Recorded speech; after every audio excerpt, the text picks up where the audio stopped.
আজ তোমাদের সঙ্গে নতুন কিছু শুরু করা যাক। আমি আমার ছাদ বাগান থেকে কিছু গোলাপ তুলে নিয়ে এসেছি। দেখো কত সুন্দর সুন্দর গোলাপ ফুটেছে, আর এই লাল গোলাপটা সবচেয়ে বড় ফুল।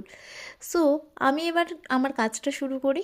ফার্স্টে আমি কিছু টিস্যু পেপার নিয়ে নিয়েছি। এখানে টিস্যু পেপারগুলো কুচি কুচি করে নিলাম। আর আরও একটা কালার, যেহেতু আমি দুটো কালার করব সেই জন্য দুটো সেপারেট করে নিলাম। ফার্স্টটাতে আমি গ্রিন অ্যাড করে আমি এটা ভালো করে মিক্সড করে একটা টেক্সচার রেডি করে নিলাম।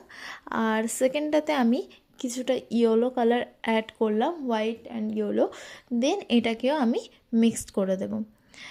সো এর সঙ্গে একটু রেড অ্যাড করেছিলাম, যার কারণে আমার একটু স্যান্ড স্যান্ড কালার টাইপস লাগতো আমার, সেই মতো আমি এটা রেডি করেছি। তারপরে এটাকে আমি চিমটের সাহায্যে বসিয়ে দিয়েছি। আর হ্যাঁ, তোমাদের এই কালারের ভিডিওটা তোমাদের সঙ্গে শেয়ার করতে পারিনি, কারণ আমার স্টোরেজটা অনেকটাই ফুল ছিল, তার জন্য পুরো ডিটেলস ভিডিও শেয়ার করতে পারিনি। তো আমার করা এই কাজটা তোমাদের কেমন লেগেছে তোমরা অবশ্যই আমাকে জানিও।